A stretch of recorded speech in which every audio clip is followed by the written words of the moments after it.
Bueno, buenas tardes a todos ustedes nuevamente en este segundo día de clase, donde vamos a seguir con la interpretación del problema sinóptico. Y es que a lo largo de la historia se han comentado con muchísima frecuencia los evangelios, pero su estudio científico no se da sino hasta el siglo XIX. Y de alguna manera esto se da por etapas. Lo primero es la ilustración. Vamos a tener un representante muy importante que fue Rey Marus. Él defendió la tesis de que el Jesús histórico de los evangelios era una ficción de la comunidad primitiva, y que realmente Jesús no había resucitado y que sus discípulos robaron el cadáver para hacer creer que en verdad había resucitado y que eso dio origen al cristianismo. Después tenemos a un señor Paulus en pleno racionalismo, estamos entre 1751 y 1861. Entonces, él no comparte la tesis anterior de Rimars y propone una respuesta racionalista y asume que Jesús ni siquiera murió, y si no murió tampoco resucitó, y que fueron sus discípulos quienes lo hicieron morir. Por tanto, es una forma de acercarse a Jesús, pero en cierto modo destruyéndolo. Después tenemos la visión de Strauss, que este señor asume que cualquiera puede escribir una vida acerca de Jesús y que entonces él lo que propone es una interpretación mítico-simbólica de la vida de Jesús. Posteriormente vamos a tener la escuela de Tubinga, ese fruto de las escuelas heglerianas de la época y que propone tres puntos: tesis, antítesis y síntesis. Para este señor, la tesis, ¿verdad?, la da el evangelista Mateo, que es abierto a los judíos. La antítesis, Lucas, abierto a los incircuncisos, y Marcos, la síntesis, que en cierto modo para él resume las dos anteriores.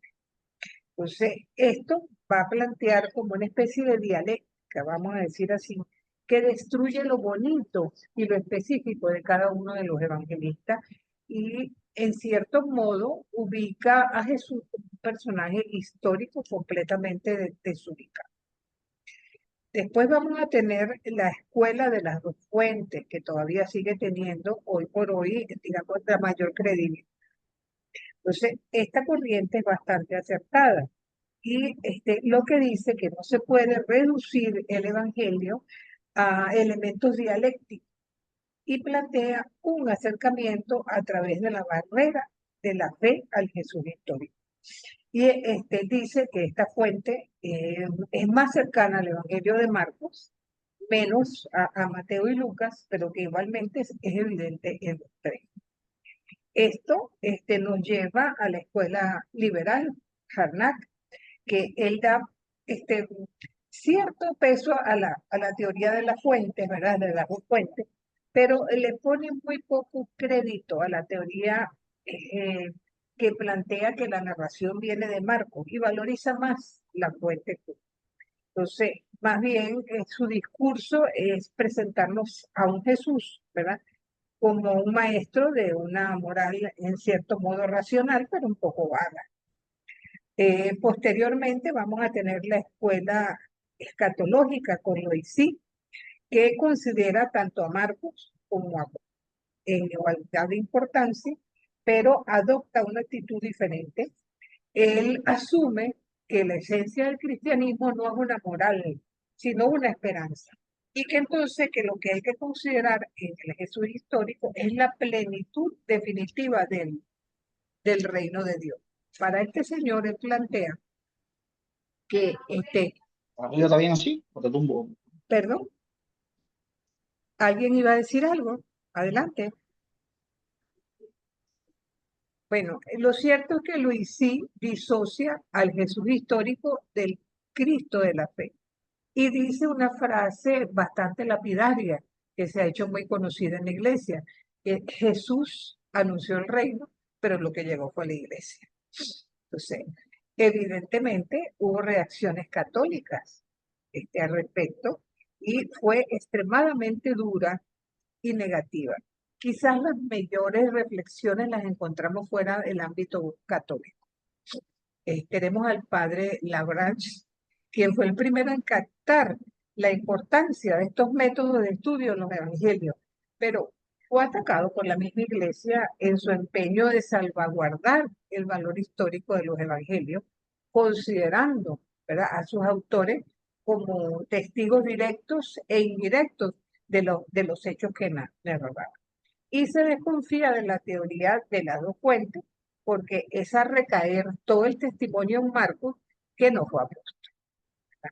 Entonces, tuvimos que esperar al Papa León XIII, en la lámina dice 12, 13, ¿verdad?, que se dio cuenta que la iglesia no podía seguir soslayando este problema y dejando las cosas de lado. Y tres papas, que fueron León XIII, Benedicto XV y Pío XII, pusieron como las bases a que verdaderamente dentro de nuestra iglesia, y posteriormente lo ratifica Vaticano II, con encíclicas maravillosas, la Espíritu Paráclito de Benedicto, Providentísimos Deus de León XIII y por supuesto la Divino Aflante Espíritu del Papa Pío XII, que planteó por vez primera la importancia de tomar en cuenta los géneros literarios y la libertad del autor, no como un simple repetidor, sino con la conciencia puesta en lo que escribía cada uno de ellos. Entonces, esto que para nosotros es completamente normal, conscientes de que la Biblia, además de ser palabra de Dios, es también literatura, hoy en día nos parece obvio, pero hasta este momento no lo era tanto. Entonces, eso nos lleva a plantearnos el problema sinópticos.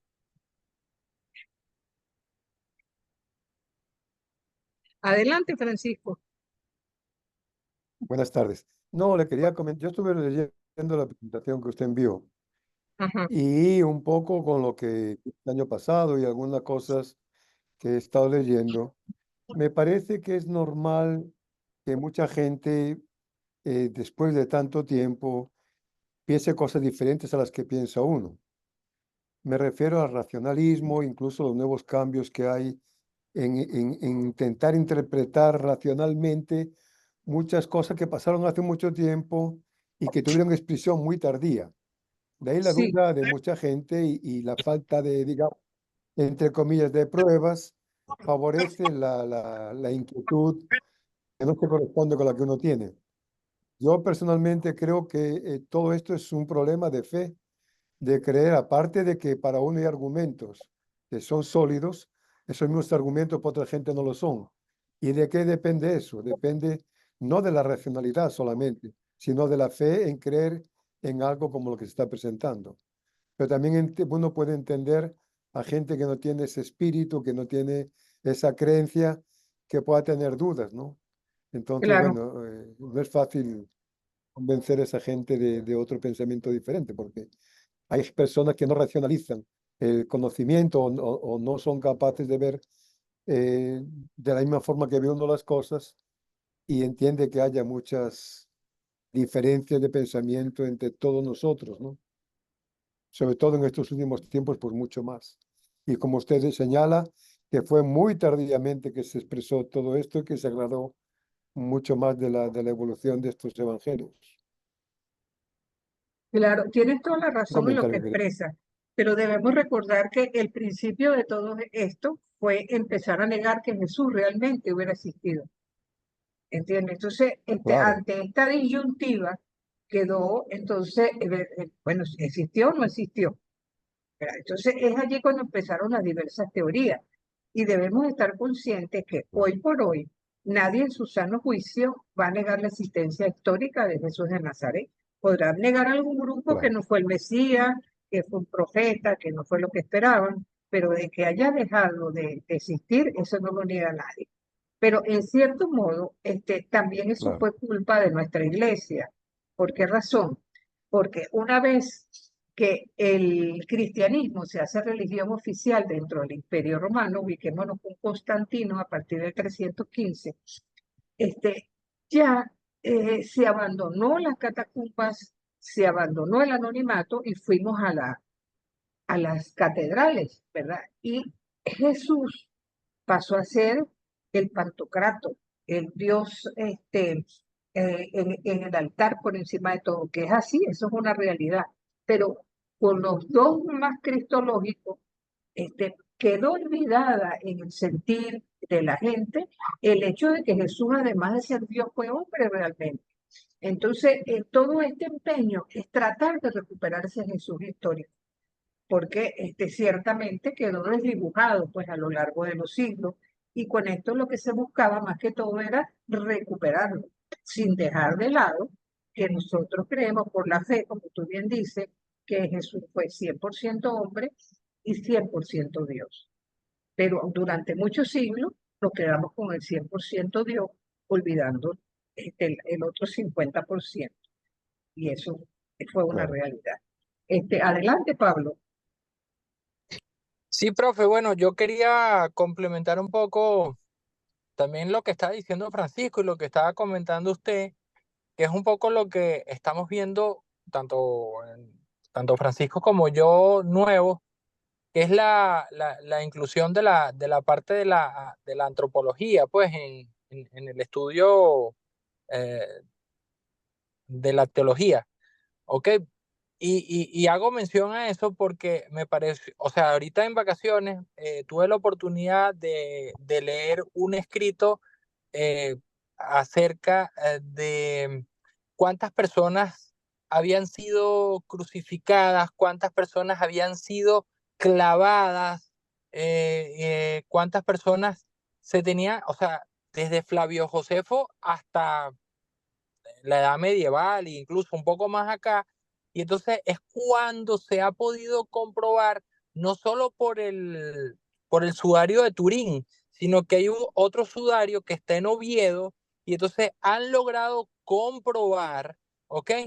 Que las espinas clavadas en la cabeza que quedaron impregnadas en ese sudario de Oviedo, corresponden a unos vasos sanguíneos que corren por ahí. Bueno, las personas, los que conocen más de medicina, pues entenderán mucho más a profundidad que yo, pero bueno, me pareció súper interesante porque es una forma de cumplir con lo que se estableció en el Concilio Vaticano II, la participación del ecumenismo, o sea, de las otras ciencias para que hagan vida dentro de la religión y de la espiritualidad, para darle formación racional y científica al conocimiento.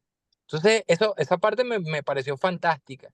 Y inclusive la parte de los clavos, cuántas personas han sido o fueron clavadas y quiénes los buscaron, en qué periodo o sea, todo eso con las pruebas además del carbono 14, etcétera, etcétera, etcétera. Entonces, así le da sustento, o sea, y podemos hacer apologética correcta de lo que es nuestra fe.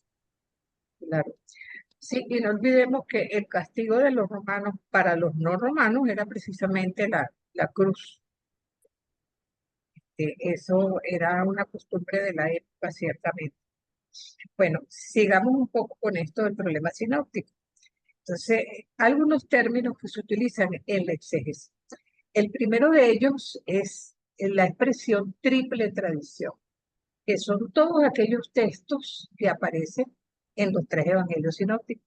¿Okay? Como por ejemplo el episodio de las tentaciones, el episodio de Bartimeo el ciego, que fue curado. ¿Verdad?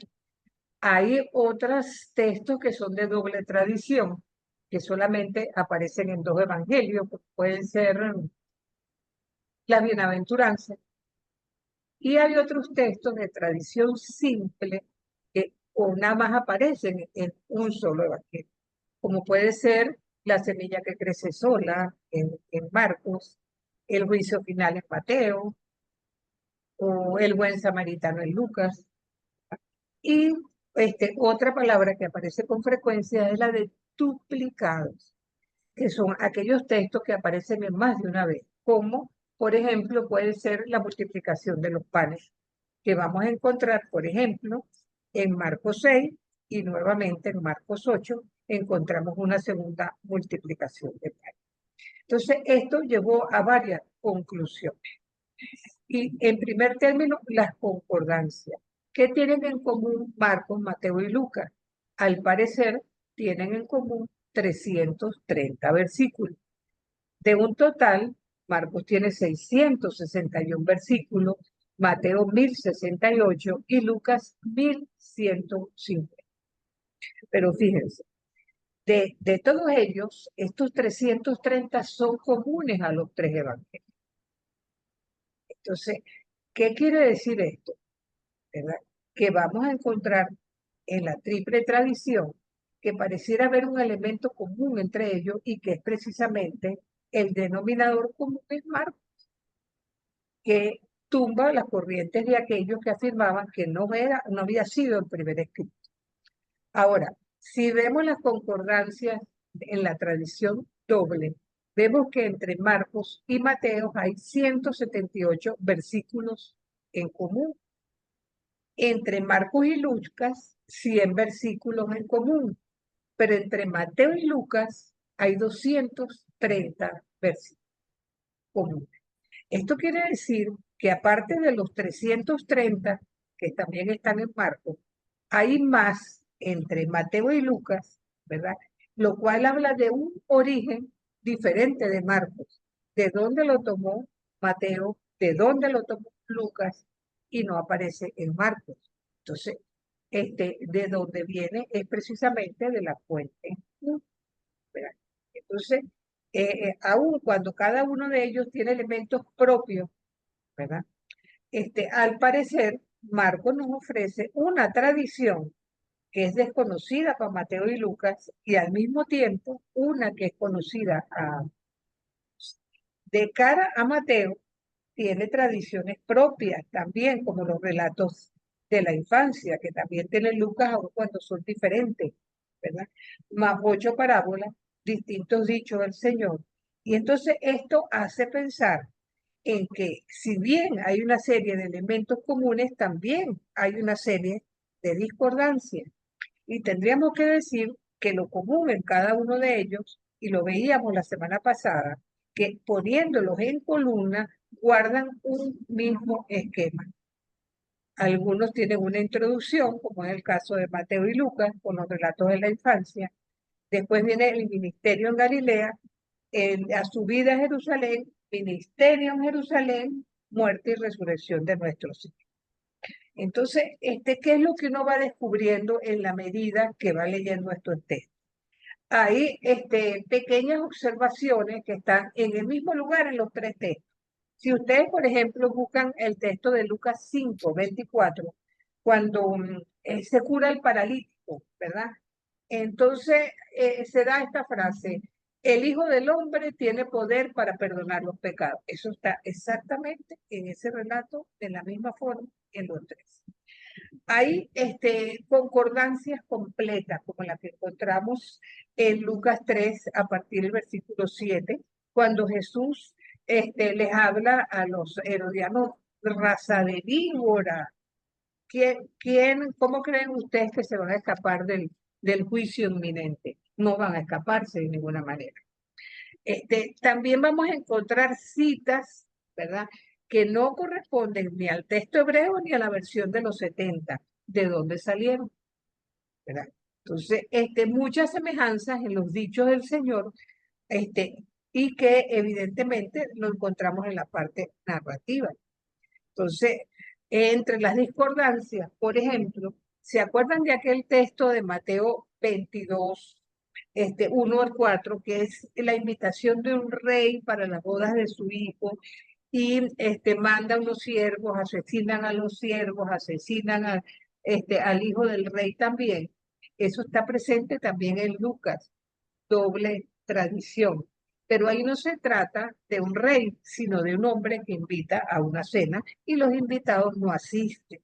Entonces, se subraya en este caso el llamado a los lisiados, a los cojos y a los ciegos, ¿verdad? Entonces, valga la misma observación para la parábola de las minas, ¿verdad? Entonces, hay frases iguales o con sentido diferente. Por ejemplo, en Marcos, cuando Jesús cura a la suegra de Pedro, el texto dice, Jesús levanta a la suegra de Pedro. Pero en Mateo dice que la suegra es la que se levanta por sí misma, ¿verdad? Entonces, hay ocasiones que las palabras pareciera que están dirigidas a los discípulos, pero en el fondo se refieren a los fariseos que están oyendo, como lo que encontramos en Lucas 12. Y hay contenidos parecidos con ciertas diferencias. Ejemplo, el Padre Nuestro, ¿verdad? El Padre Nuestro en Mateo tiene 7 peticiones y en el de Lucas solamente hay 5. Valga lo mismo para las bienaventuranzas. Entonces, dicho esto, se empezaron a contemplar distintas posibilidades para dar una explicación a todo esto, ¿no? Que en cierto modo, bueno, digamos que había la necesidad de tener como una respuesta clara, bueno, qué evangelio fue el primero, de qué forma se fue dando este proceso. Y recordemos que en nuestras Biblias el que está de primero es Mateo, ¿verdad? Porque como Mateo se ha considerado siempre como el evangelio eclesial, ¿verdad? Nunca se dudó de que ese tenía que ser el mejor, el más importante y el primero. Hoy nos damos cuenta que no hay uno mejor que el otro, todos son extraordinarios. Entonces, dándole respuesta a esto, la primera respuesta fue partir de la tradición oral, es natural.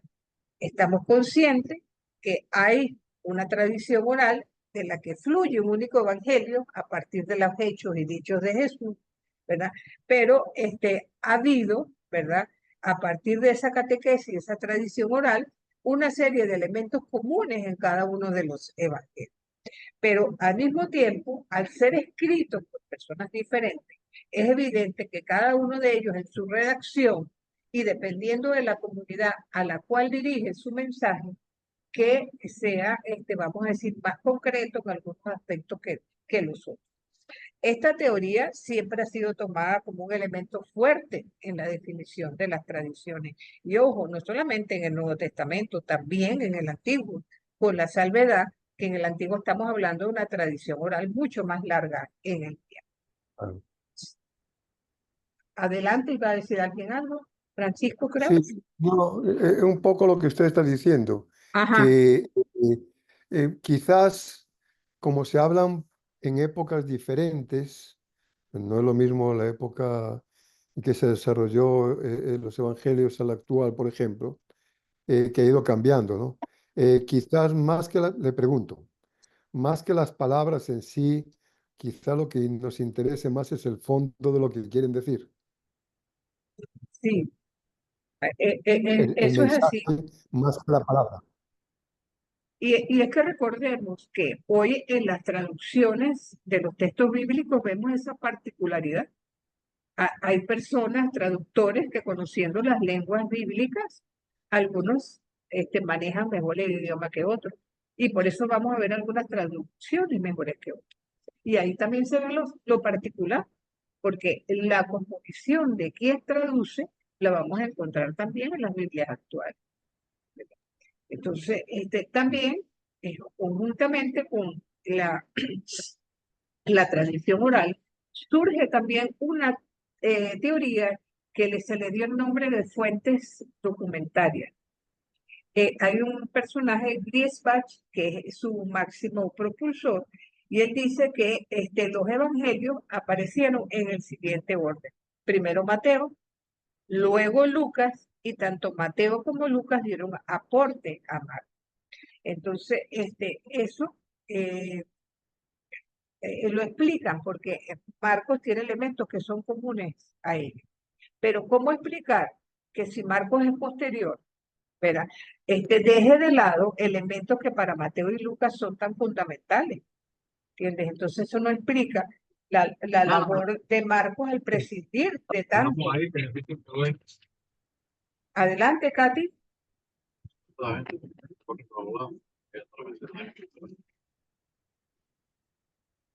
Sí, de repente tienes el micrófono abierto, Katy. Ajá, 2 participantes levantan la mano. Muy bien, adelante. Daniel. Sí, pero entiendo que Lucas no fue directo con el Señor, con Jesucristo y hay una conexión, no estuvo con él, pero hay una conexión con la Madre, con la Virgen María. ¿Cómo puede entonces uno decir de que estos elementos fueron, claro, están basados en la tradición y uno puede, como estaba mencionando Francisco, y uno puede entonces aplicarlo al día de hoy porque la palabra es viva? ¿Cómo puede uno entonces relacionar los tres evangelios? ¿Dónde está la unión de los tres evangelios si Lucas no estaba presente? Por tradición. Ya, bueno, digamos que el punto de partida de esto obedece quizás a los primeros 40 años después de la muerte y resurrección de nuestro Señor. En esos 40 años se fue cimentando una comunidad eminentemente misionera que empezó a recordar lo que Jesús hizo y dijo, que se fue pasando de una comunidad a otro ese mensaje.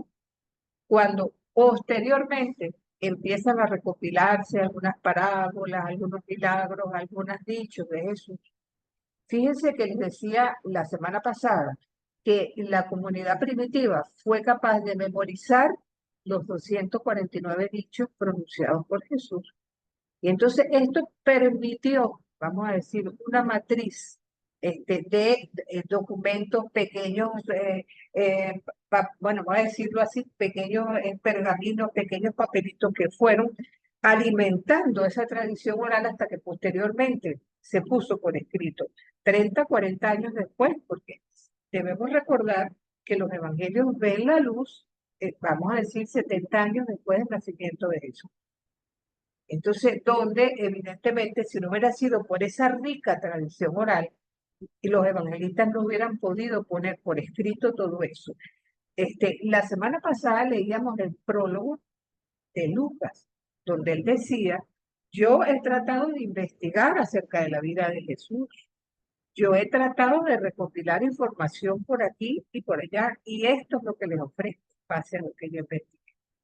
Es lo mismo que dice Juan en el epílogo, cuando dice, si todo lo que Jesús hizo y dijo se recopilara, no hubiera suficiente material para poder recoger todo eso, porque sería demasiado.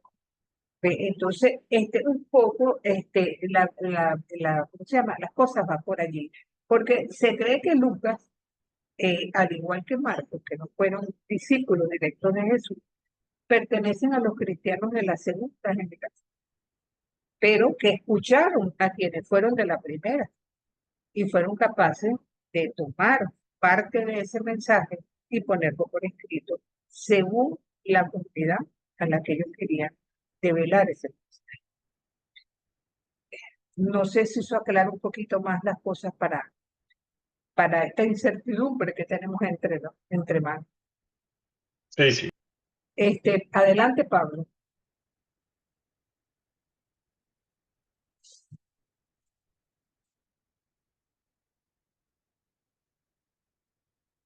Bueno, Pablo como que se arrepintió. Entonces decíamos que con esta teoría queda un poco desdibujado, ¿verdad? Esta es la labor de Marcos, porque si los otros dos son anteriores, ¿cómo prescinde de tanto material? Y eso nos lleva a la siguiente teoría, que se llama la teoría del evangelio fundamental. Para algunos también se le dio el nombre de evangelio de los nazarenos. Y es una explicación, si se quiere, muy teórica, porque no tenemos ningún dato de que haya existido un escrito evangélico en una lengua diferente al griego, porque esta tesis propone que hubo un evangelio escrito en hebreo, ¿verdad? Que estaría representado con la letra C, y que este evangelio escrito en griego, conjuntamente con A, constituiría a Mateo. Conjuntamente con B, lo que investigó Marcos, sería Marcos. Y la fuente Q estaría vinculada a Lucas. Sin embargo, es capaz de afirmar que la fuente Q también dio material a Mateo. Y que tanto Mateo como Lucas le ofrecen material a Marcos. Entonces, aquí estaríamos también ante la presencia de un escrito fundamental que no se sabe que haya existido realmente. Entonces, después vamos a tener una pequeña Profesor, variación. Adelante. disculpa un segundito, que no entendí muy bien. C es el Evangelio escrito en griego y A y B. Escrito, el C sería el Evangelio escrito en una lengua diferente del griego, o sea, en hebreo, por ejemplo, ¿verdad? Ok, Entonces, y que constaba de que enriqueció tanto las tradiciones de Mateo como la de Marcos y como la de Lucas, ¿verdad? Pero a su vez asume la fuente de los dichos o fuente Q como enriquecedora también de la tradición tanto de Mateo como la de Lucas. gracias.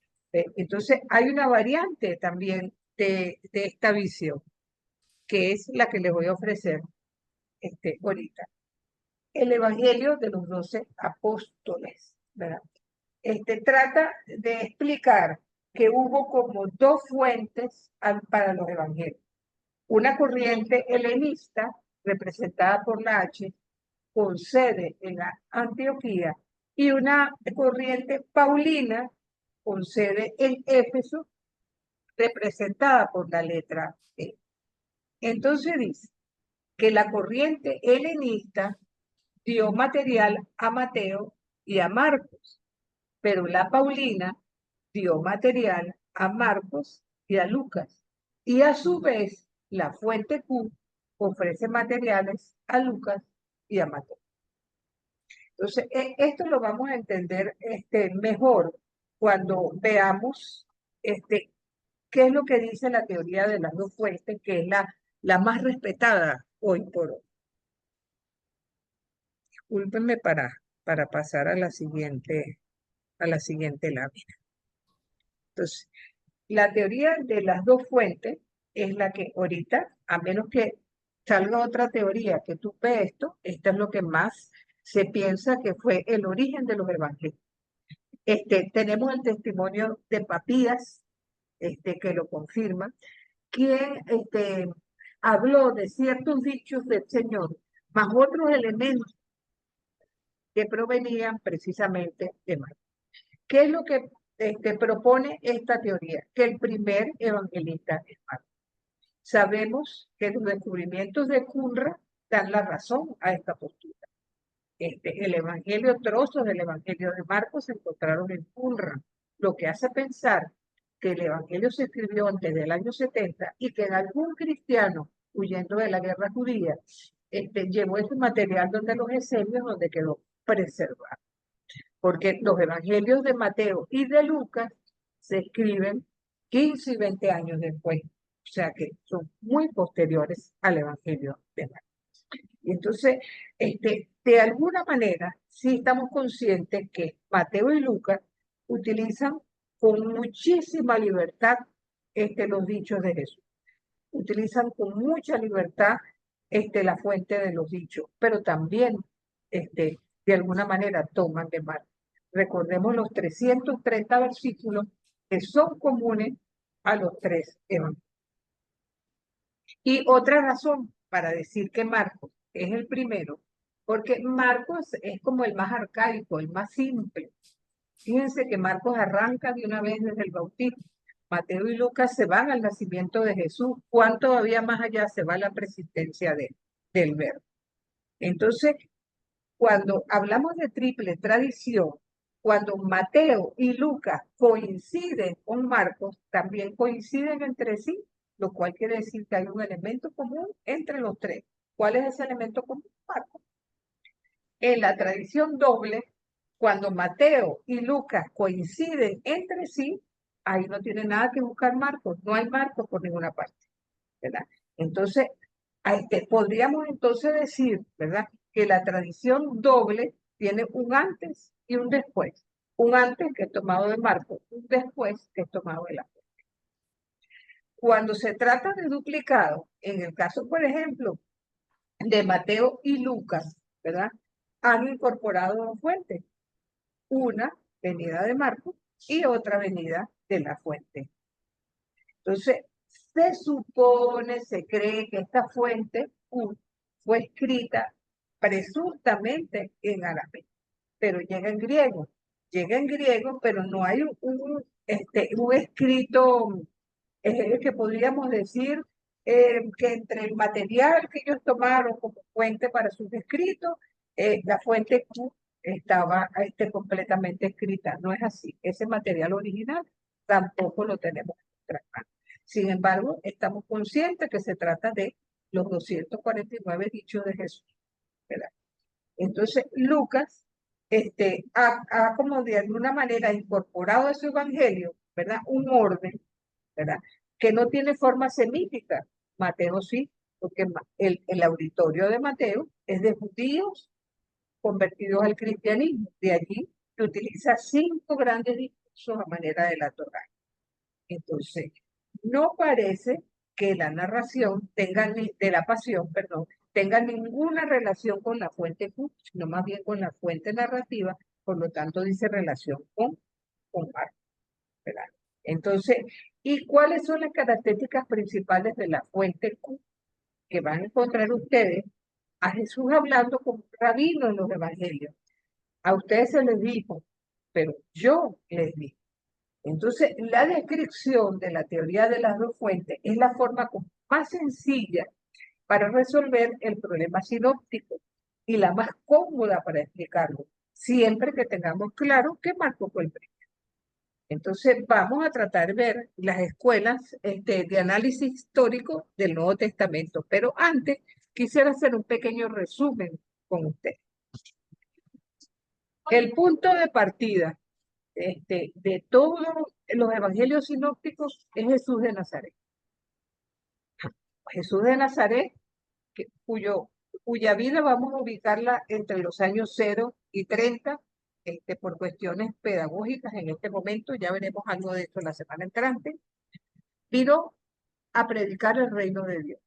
No nos dejó nada escrito.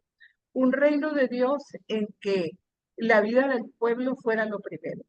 No era una vuelta al reino de David, ni a la monarquía, ni a los tiempos de gloria del pueblo de Israel. No era también el reino del templo, porque para Jesús, Dios no estaba solamente en el templo y por el contrario, en la sociedad del momento había convertido el templo en una cueva de la vida. Tampoco fue el reino de la ley, porque para Jesús la ley era importante, pero más importante que su letra era su espíritu.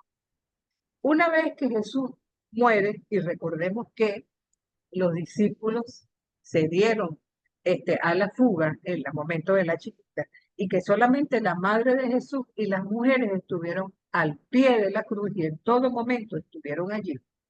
Se va surcando luego de la resurrección y con la fuerza de Pentecostés un movimiento con la primera generación apostólica.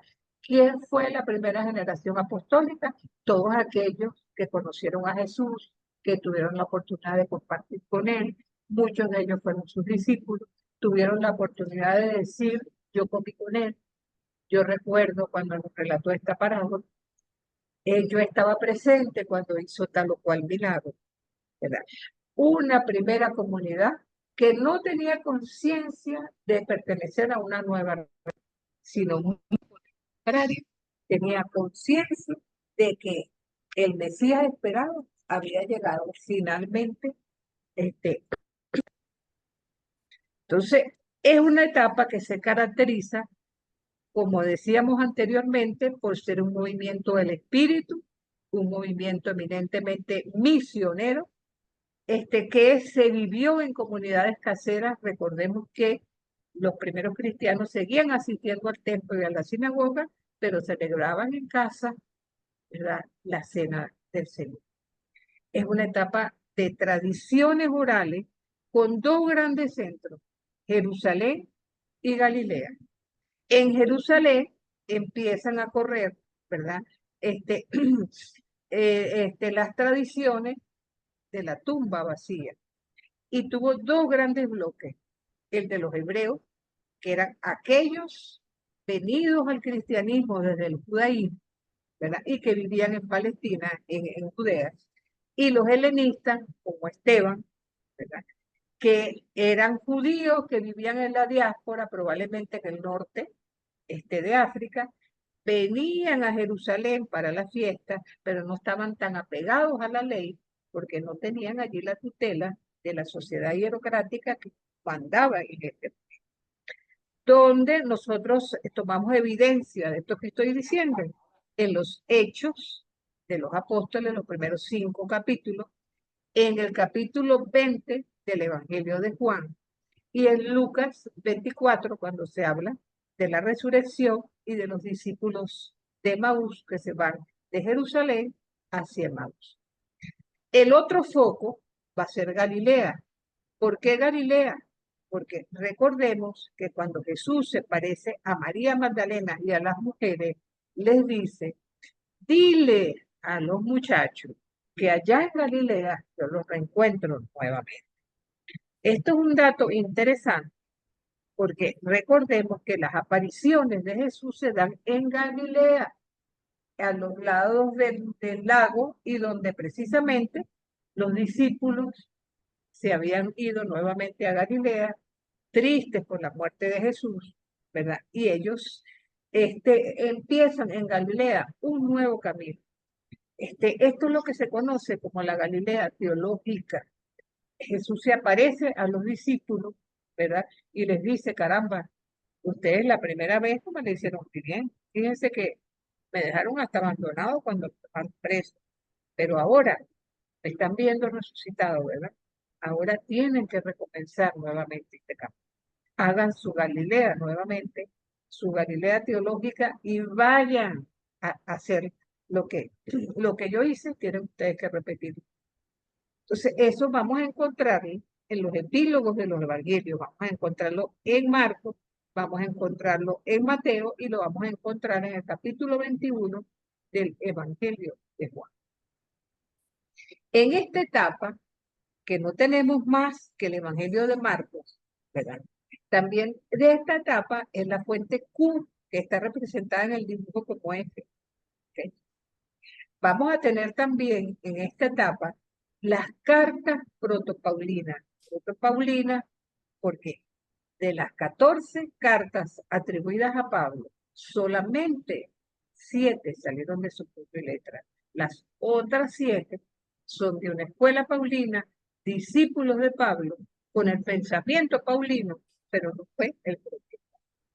También de esta etapa son las tradiciones del discípulo amado, que posteriormente van a dar pie al Evangelio de Juan, pero que no guarda relación con los evangelios, sino también de esta etapa es el Evangelio de Tomás, que se menciona en este momento porque es un evangelio que tiene 114 dichos y que de una u otra forma, para este momento no tenemos canon.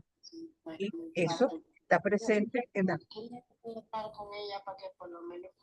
creo que alguien tiene abierto el micrófono. O qué cosa de hermandad será, pero se deja mucho que decir, mucho que pensar. La comunidad de Mérida tiene abierto el micrófono. Muchas cosas diferentes.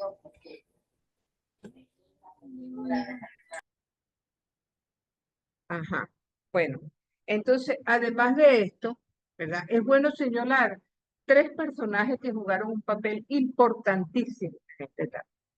El primero de ellos fue Santiago, el hermano del Señor, que propugnaba un cristianismo radical, si se quiere, en el sentido de que para hacerse cristiano había que pasar por el prisma del judaísmo primero. No comer ciertos alimentos, circuncidarse, y por supuesto era la corriente contraria de Pablo, que siendo el apóstol de los gentiles, decía que la fe en Cristo iba por encima de cualquier otra cosa. Mientras que Pedro tenía una posición intermedia, hasta el punto de que tiene en la carta de los Gálatas una observación interesante de parte de Pablo, donde le dice, bueno, pero ¿qué es lo que está pasando contigo? Cuando tú estás con los gentiles, te comportas como gentil. Cuando tú estás con los judíos, te comportas como judío. Entonces, bueno, ¿qué pasa? Ahora, si les digo que estos tres personajes tenían tres tendencias diferentes, lo importante es señalar que cada uno de ellos dio su vida por Cristo. Y es porque a nosotros los cristianos no nos unen las tendencias, nos une nuestra cabeza, Cristo. Entonces, esto es lo que acontece en esta primera etapa. Entonces, ¿qué pasa en la segunda etapa, que va del año 70 al 135, donde estamos ante la segunda generación apostólica, también llamada subapostólica? Son discípulos de los discípulos, cristianos también. Entonces, es lógico suponer, ¿verdad?, que Santiago muere en el año 64, no puede haber escrito la carta de Santiago, pero probablemente discípulos de Santiago dan lugar a esa carta. Igualmente Pedro, si muere en el año 68, no puede haber escrito las cartas de Pedro, pero una comunidad alrededor de Pedro escribió las primeras y segunda carta de Pedro, igual que la carta de Judas, que también está vinculada a esa corriente judía convertida al cristianismo. Por el contrario, las cartas pastorales se vinculan a Pablo, tanto Efesios, Colosenses, la carta a los Hebreos, que fue bien tardía, las pastorales, en tanto que las tradiciones del discípulo amado se vinculan a Juan, ¿verdad?, a sus cartas, a su evangelio y al Apocalipsis. Incluso la segunda carta de Tesalonicense es contemporánea del evangelio de Juan, también pertenece a una comunidad paulina, evidentemente, pero ya escrita en una etapa más tardía. Entonces, vayamos a los evangelios. Si Mateo se inscribe en esta tercera etapa, después del año 70, tenemos en cuenta que Mateo hizo investigaciones particulares a partir de la tradición oral. Y sin embargo, toma, véanlo en la línea roja, tanto del Evangelio de Marcos como de la fuente. Pasa lo mismo con Lucas, que es también autor de los Hechos.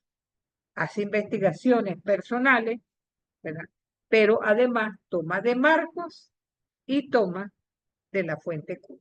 No parece ser que Mateo y Lucas tomen uno del otro, sino que tienen una fuente común, que es la fuente Q. O sea que prácticamente, si yo les hablo de un texto que Jesús dijo, eso es fuente Q, eso lo vamos a encontrar en Mateo y en Lucas, jamás lo vamos a encontrar en Marcos. Entonces, es un poco, ¿no?, para aclarar las teorías anteriores y de alguna manera también vincularnos un poco con más facilidad a cómo se dio este proceso en el Nuevo Testamento. No sé si tengan alguna pregunta que quieran a partir de esto que acabamos de conversar, quieran preguntar o sencillamente aclarar. Adelante. Profesora. ¿No es así? Ah, sigamos entonces.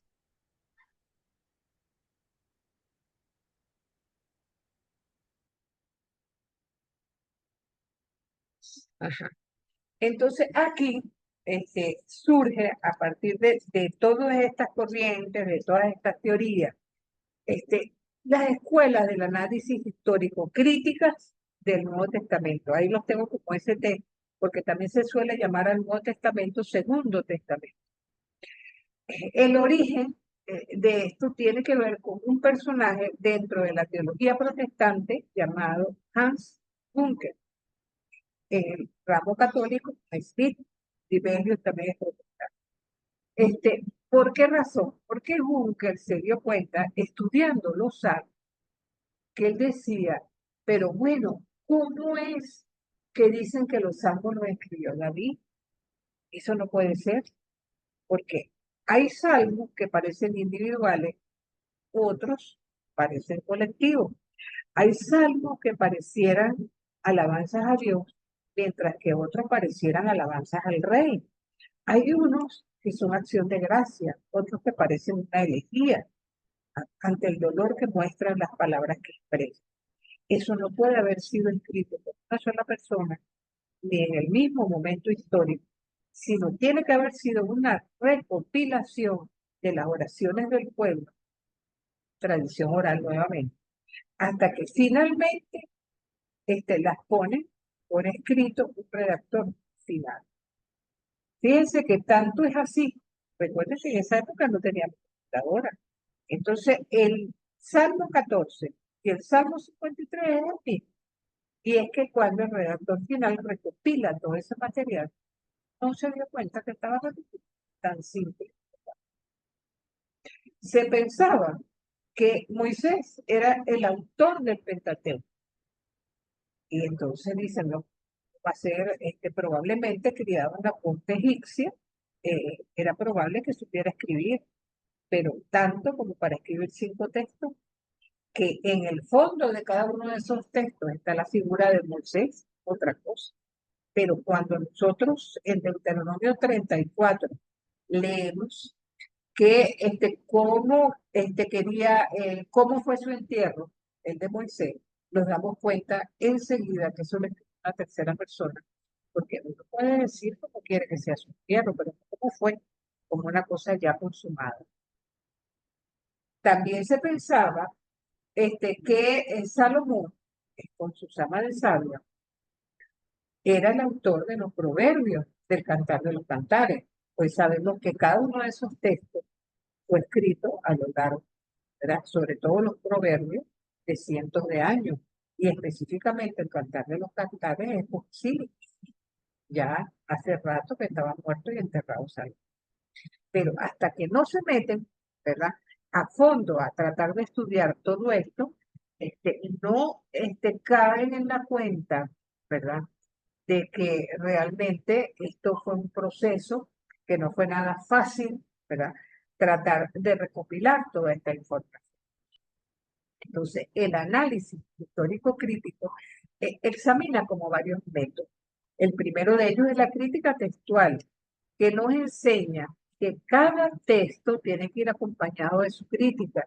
¿Y qué es lo que busca la crítica textual? Tratar de llegar lo más posible al texto original. Todos los pasos que se dieron, igual como que se fueron trabajos de investigación para tratar de ver cuál fue el texto original.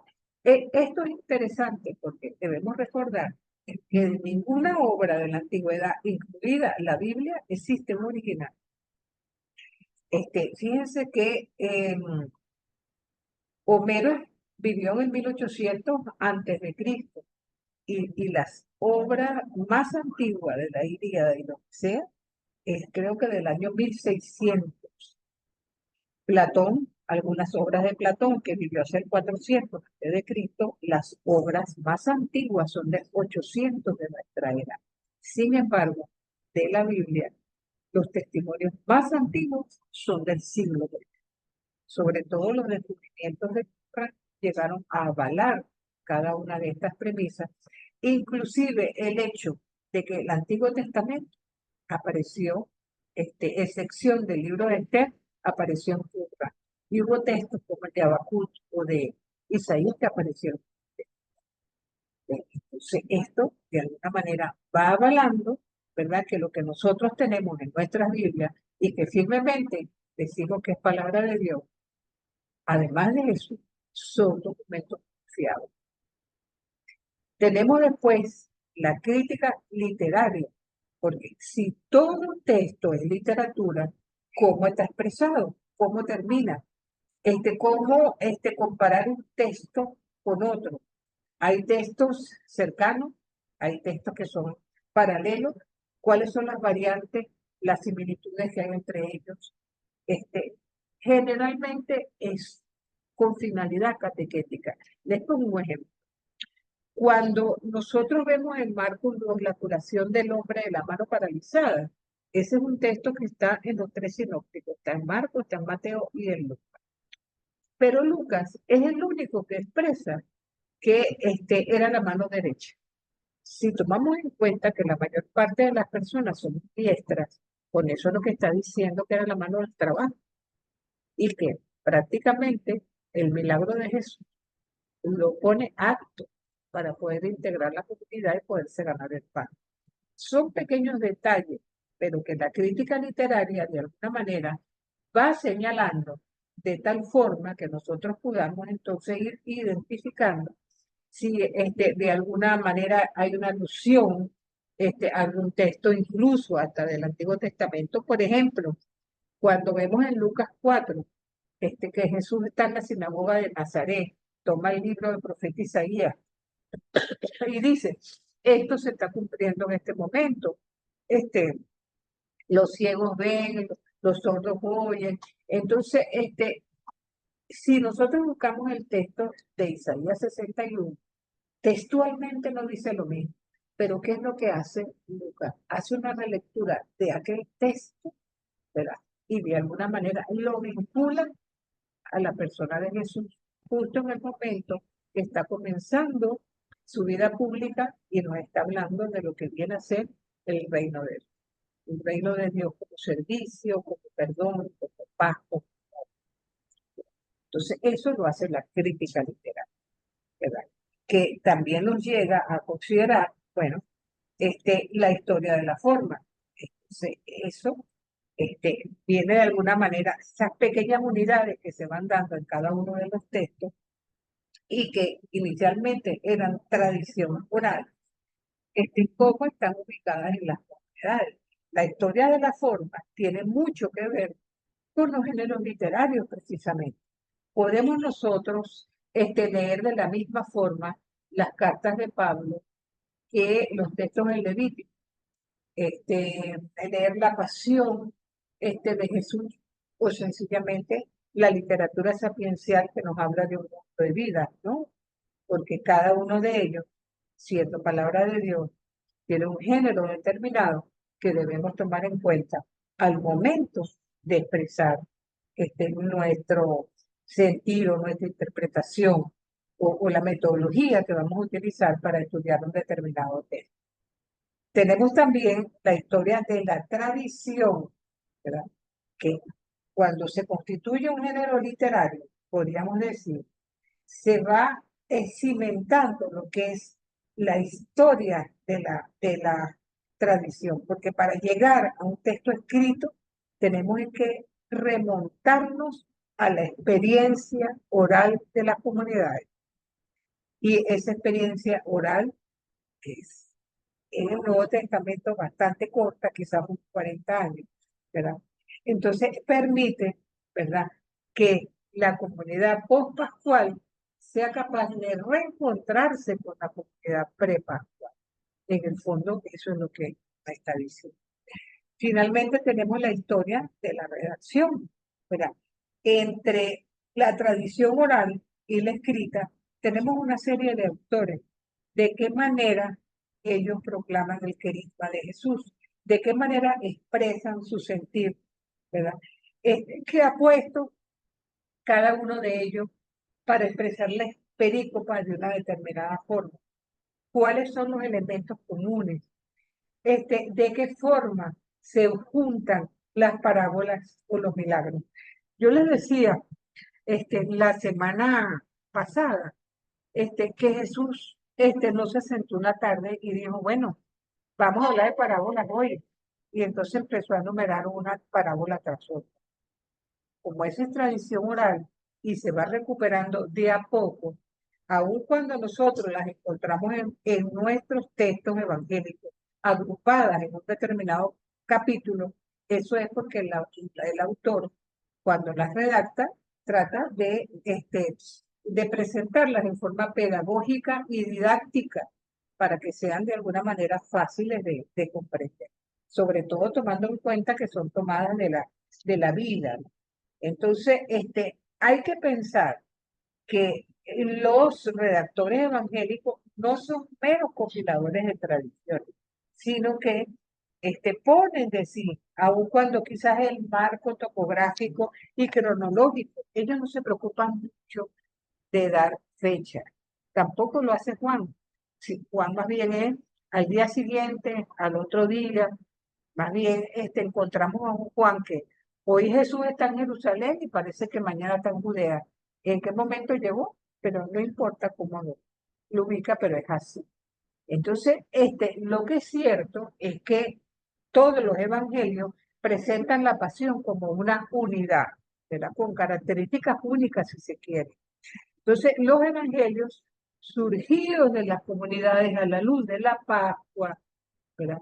Porque son una serie de personajes que a la luz de la fe en el resucitado es que empiezan a proclamar, a conjugar una tradición oral, a posteriormente ponerla por escrita. Y fíjense que, en cierto modo, podríamos decir que la comunidad pospascual se parece mucho a un grupo carismático del siglo XX. Entonces, y cuando nosotros vamos a estudiar los textos de alguna manera del Nuevo Testamento, ¿verdad? Tenemos que detenernos en todos esos géneros literarios, en las tradiciones orales que van a conformar cada uno de los evangelios sinópticos, ¿verdad? Se estudia la forma en qué momento ese texto vio la luz, la relación entre el texto y el contexto, es decir, la comunidad en la que el texto creció y se desarrolló. Si nosotros tuviéramos ahorita que hablar de la época de Simón Bolívar, con los presupuestos de nuestra época, evidentemente haríamos una vida o una historia de Simón Bolívar ajustada a cómo es nuestra visión de Simón Bolívar. Bueno, a los evangelistas les pasó lo propio. Recordemos que cuando ellos hablan, por ejemplo, de que Jesús está en el templo enseñando, pero ellos escriben en un momento que ya no hay templo. Eso se deja entrever en el relato. Se deja entrever las dificultades que está atravesando la comunidad en este momento concreto, a partir de un relato que está de alguna manera presentándonos el evangelista de acontecimientos de la vida de Jesús que sucedieron 40, 50 años. Eso es importante tomarlo en cuenta porque la Biblia no es magia, la Biblia es la palabra de Dios, pero también palabra plenamente humana. Lo ratifica Vaticano II en la Dei Verbum, sobre todo a partir del numeral número 11. Y que nos ratifica una y otra vez que los autores humanos fueron personas que conservaron todas sus habilidades, toda su visión y su cosmovisión acerca de la vida al poner por escrito los evangelios. No son meros compiladores, ni escribieron los evangelios tal como, por ejemplo, los musulmanes creen que Mahoma es una especie de dictado directamente de Alá para que pusieran las cosas como las veían. Nosotros no creemos eso. Nosotros creemos que son verdaderos autores, que cada uno de ellos puso lo mejor de sí y en un contexto determinado que fue el que les tocó vivir, con las mismas vicisitudes y problemas que el resto de sus vecinos. Entonces, por eso, cuando vamos a estudiar la forma literaria, tenemos entonces que distinguir entre dichos, fuente Q, recordemos, y la narrativa, Marco, recordemos. Entonces, dentro del género literario evangelio, porque podríamos decir que ese es un género literario específico, quien lo menciona por vez primera es precisamente Marcos, quien habla evangelio de nuestro Señor, Hijo de Dios, y divididos en estos dos tipos, dichos y narrativos. Ahora, ¿qué podemos nosotros decir de los dichos o fuente? Bueno, vamos a encontrar, por ejemplo, dichos proféticos. En Lucas 12 se nos dice, no temas, pequeño rebaño. En Mateo 6, pero no anden preocupados por la vida, sientan los pajaritos, no se preocupan por lo que van a comer. Con mucha frecuencia nosotros vemos que Jesús expresa, dichosos los discípulos, dichoso todo aquel que haga tal o cual cosa. Esas expresiones, de alguna manera son dichos proféticos. Cuando Jesús dice, nadie es profeta en su tierra, está hablando de la incredulidad de la gente que lo conoce, que lo vio a lo mejor desde chiquito, ¿verdad? Y que sencillamente no creen que él pueda ser ese Mesías, ese profeta tan esperado, porque lo vieron como uno más en la medida que se iba viviendo entre ellos. También hay dichos sapienciales. Eso también es importante tomarlo en cuenta, porque de alguna manera expresan un poco la sabiduría del pueblo y lo que en ese momento era una vivencia. Por ejemplo, no se preocupen por el mañana. Cada día tiene su propio afán. Entonces, el hombre bueno de su corazón saca cosas buenas. O cuando en Mateo 12 te dice, raza de víbora, ustedes pueden hablar de cosas buenas siendo tan malos. Entonces, estamos hablando entonces de dichos sapienciales. También tenemos dichos jurídicos, que pueden ser de dos, apodícticos y casuísticos. ¿Cuáles son los apodísticos? Lo que tienen como una introducción, un imperativo o una negación. Por ejemplo, Mateo 7. No den a los perros lo que es santo. Pidan y se les dará. Yo les digo, pidan, ¿verdad? O cuando dicen, no juzguen y no serán juzgados. En ese caso, es un apodíctico negativo. Pero cuando dice, perdonen y serán perdonados, es un apodíctico positivo, ¿verdad? Pero también hay dichos casuísticos, ¿verdad? Que tienen como una partícula que los introduce, que repudia a su mujer y se case con otra cometido adulterio. Cuando den limosna, métanse en su habitación, no avisen a todo el mundo para que lo sepan. Cuando oren, no sean como los hipócritas. Cuando vayan a orar, entra a tu aposento. Cuando ayunen, no pongas la cara triste. Estos dichos casuísticos, donde de alguna manera va enfocando una determinada temática. También están las comparaciones, que son especies de parábolas, ¿verdad? Muy parecidas a los midrash del Antiguo Testamento. Entonces intentan descubrir como un acontecimiento concreto. Podríamos decir que en términos generales las comparaciones son la base o el centro de lo que encontramos en las parábolas, que tienen siempre un elemento clásico de comparación. El reino de Dios es como, se parece a, ¿entiendes? Por ejemplo, en Lucas 15, cuando leemos lo de la oveja perdida, ¿verdad? Donde el punto de comparación no es la parábola, es el contenido, como es el caso de la alegría que es para para el que encuentra su ovejita perdida, ¿verdad? Cuando nos dice, por ejemplo, lo del hombre prudente que construye su casa con solidez, donde la semilla que crece sola, o Jesús cuando juzga su generación, que dice, hasta Sodoma y Gomorra van a ser mejor juzgados que ustedes. Entonces, la explicación de muchas parábolas sirven como de reflexión a la comunidad cristiana. Por lo tanto, son reflejos de la comunidad cristiana posterior sobre la parábola inicial. Porque quizás una determinada parábola, cuando la comunidad popascual la cuenta, quizás no sea tan exacta como la vivió la comunidad prepascual. También se dan gestos parabólicos, ¿verdad? Cuando, por ejemplo, dice Jesús llamó, Jesús subió, la actitud del padre en el hijo pródigo. Padre, dame lo que. Entonces, eso de alguna manera también está presente en la comparación. Y también, evidentemente, los dichos yo, ¿verdad? A ustedes se les digo, pero yo les digo, no crean que yo he venido a poner paz, sino he venido a poner guerra, incluso dentro de la propia familia. Entonces, también vamos a encontrar los dichos de seguimiento. Pero cuando Jesús llama al discipulado, les dice, sígueme, pero también las zorras tienen madriguera, pero el Hijo del Hombre no tiene dónde recostar la cabeza.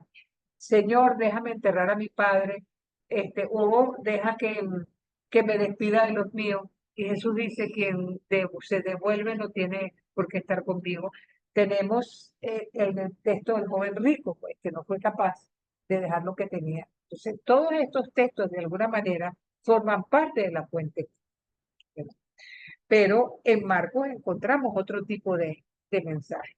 No es que no haya ningún dicho en Marcos, ¿ok? Pero no proviene de la fuente.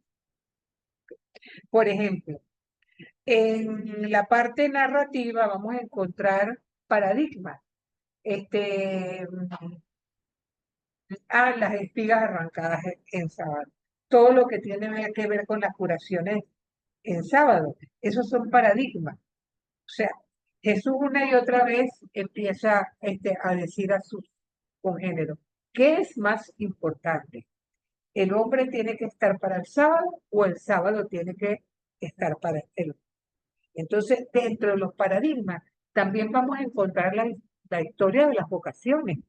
La vocación de los primeros discípulos, la vocación de Leví, que dejan todo lo que tienen, pues, para seguir a Jesús así sin ton ni son.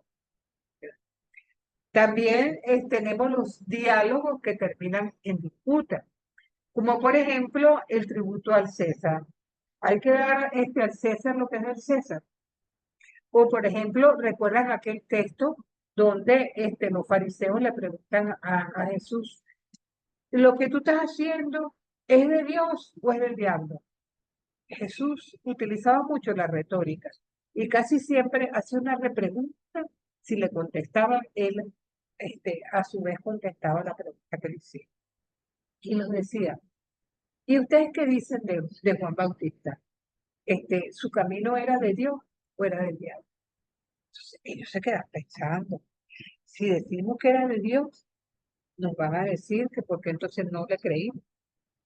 Si decimos que no era de Dios, nos va a caer la gente encima porque Juan Bautista era muy respetado entre ellos. Mejor es que le digamos a Jesús que no sabemos. Entonces Jesús le dice, a ustedes no saben, qué bien. Entonces, ¿con qué autoridad ustedes me hacen preguntas? No tienen ninguna autoridad. Ustedes no son capaces ni siquiera de saber lo que es. O sea, estoy parafraseando el texto. Ese un poco fue la controversia, por ejemplo. Lo que tiene que ver con la resurrección de los muertos, con el mesianismo.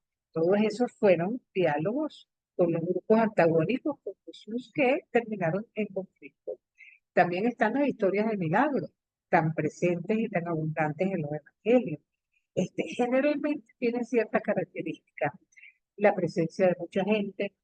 A veces hay gente que le pide algo como Jairo o Bartimeo. A veces es iniciativa de Jesús, como en el caso de la viuda de Naín. Al parecer son enfermedades que no habían tenido curación, como la de la mortiza. A veces se dan detalles acerca de la enfermedad. Pero lo interesante y lo importante es que cada vez que se da una curación de esta, siempre está la frase por parte de Jesús, ven paz, tu fe te ha salvado. Los milagros de alguna manera van revelando quién es Jesús. Y podemos decir también que el episodio de la transfiguración también podría catalogarse en este lote, pues. El hecho de que Jesús camine encima del mar, cuando está en plena tormenta. También vamos a encontrar como parte de la narrativa narraciones históricas, como el bautismo de Jesús o la muerte de Juan el Bautista. Y evidentemente las historias de la pasión, las historias de la pasión que están cargadas de textos eucarísticos de principio. Y que, vamos a decir, la muletilla, ¿verdad? Es decir, que todo lo podemos resumir en murió y resucitó, tal como lo presentamos en el texto. Porque en el fondo lo que quiere transmitirnos es que la historia de Jesús es una historia de salvación. Y evidentemente los textos eucarísticos que están también dentro de la pasión pero que también lo podemos encontrar en textos extraevangélicos, como por ejemplo, la primera carta a los Corintios, ¿verdad? En el capítulo 11, que se habla precisamente de la cena del Señor. Entonces, dicho esto, para la semana entrante estaríamos conversando acerca del Jesús histórico, ya no desde el prisma de la fe en el Cristo resucitado, sino de qué con certeza sabemos de la historicidad de Jesús. Vamos a recorrer un poco ese camino. Les invito a que lo compartamos. Les tengo en el módulo bibliografía para que entonces ustedes también puedan consultar sobre el tema, especialmente lo de Pagola, lo de Luciani, que hablan bastante acerca de ese tema. Les recuerdo que hoy tienen una tarea relacionada con lo que vimos hoy, está presente en el módulo. Recuerden que en todo lo que es el plan de estudio, ¿verdad? Que lo tienen allí en el módulo 7, tienen completa apertura porque estuve revisando y todos están incluidos en el módulo. Algunos no habían aceptado la invitación de parte del padre Néstor. Yo nuevamente se las envié, cosa de que acepten la invitación y puedan tener acceso a todo. Recuerden que tienen la oportunidad de ir bajando una bibliografía virtual, cada uno de los textos que yo les he propuesto, o parte de los temas, para cada foro, que sería la tarea de hoy. Tienen 15 días a partir de hoy. Yo les agradezco que no me dejen trabajo pendiente, sino que vayan haciéndolo en la medida que se les presente. No hace falta que hagan un tratado. En los foros generalmente es un poco dar su opinión y su postura acerca de una determinada temática, tal como hacen cuando intervienen, que eso es lo más importante, que la clase no pase desapercibida en el saber y en el sentir de cada uno de ustedes. Dicho Profesora, esto, adelante, adelante. profesora, Ajá. disculpe, tengo la duda de que de la forma de realizar el foro. Ajá. A eso usted se estaba refiriendo ahorita. Bueno, mira, tú entras donde dice foro o por la parte de tareas, en cualquiera de las dos formas puedes entrar. Le das doble clic y tienes oportunidad de dar tu opinión. Una vez que tú has dado tu opinión sobre el tema, ya tú puedes incluso ver qué es lo que han comentado tus compañeros. Es una oportunidad bonita, pues, de ustedes poder intercambiar opiniones entre ustedes mismos y conocerse un poco más, porque en la medida que estos cursos son un poco impersonales al darse por Zoom, porque no nos estamos viendo personalmente las caras, pero el foro les da oportunidad de eso, de intercambiar ideas y de compartir entre sí. Y eso es muy valioso. Por eso la mayor parte de mis evaluaciones apenas son 2 ensayos, un trabajo final, y los foros. Y los foros no les quita mucho tiempo, como les digo, mira, media paginita es suficiente para mí. Perfecto. Entonces el tema del foro sería lo que Eh, dice analizar por qué de la teoría de las O dos sea, fuentes. si, ¿cómo se llama? O si están de acuerdo con esa teoría, ¿cómo la ven ustedes? Es un poco su opinión al respecto, pues. Gracias. El enunciado de todas maneras lo tienen ahí. Déjenme ver si yo lo tengo aquí para. Ajá, mira, ¿por qué la teoría de las dos fuentes permite explicar las diferencias literarias en los evangelios? Ok, gracias. A la orden. Si alguien quiere intervenir, hacer alguna pregunta o simplemente algún comentario, tiene abierta tenemos unos minuticos todavía, así que adelante. Profesora, la fuente Q, ¿dónde se puede Adelante, revisar? Porque Francisco. Ajá. la fuente Q, ¿dónde la podemos revisar? Porque yo he Bueno, buscado mira, en hay un internet texto, varios autores. hay un texto que venden en las librerías religiosas en San Pablo de Fuente Q. Los 200 dichos de Jesús están allí. No sé si lo puedes bajar de internet, Ya. de repente también. Ahorita ¿Quién es el como autor? el señor Google nos facilita tantas cosas. Claro. ¿Quién es el autor, profesora? ¿Perdón? El El autor, autor, no recuerdo ahorita el autor. Pero sí, así tal cual, la Puente Q. Gracias. Yo encontré, perdón, yo encontré en el libro de Rafael Aguirre también algo Ajá. que está en la plataforma. Ah, ok, que mencionan los bichos, perfecto. Sí. Muy bien, Gracias. entonces, bueno, ahí tienes un dato, Francisco. Se me había pasado Gracias. por alto a mí.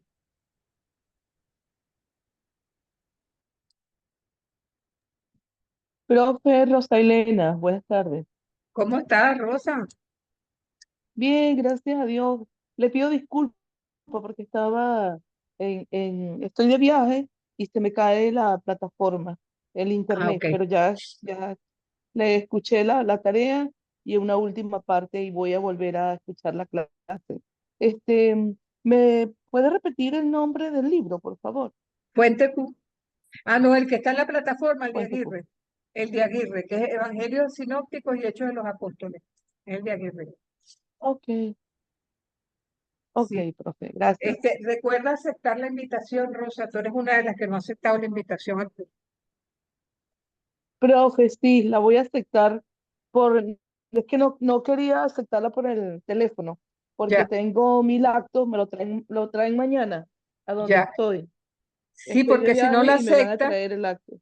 si no aceptas la Tengo un invitación, no tienes tiempo, ya acceso. hoy la acepto, profe. Ah, ok. Ya la acepto. Gracias. Bien. Bueno, si nadie quiere comentar algo, bueno, si quieren lo dejamos hasta la semana próxima. Este, espero Dios mediante que tengan una semana provechosa y que les vaya muy bien.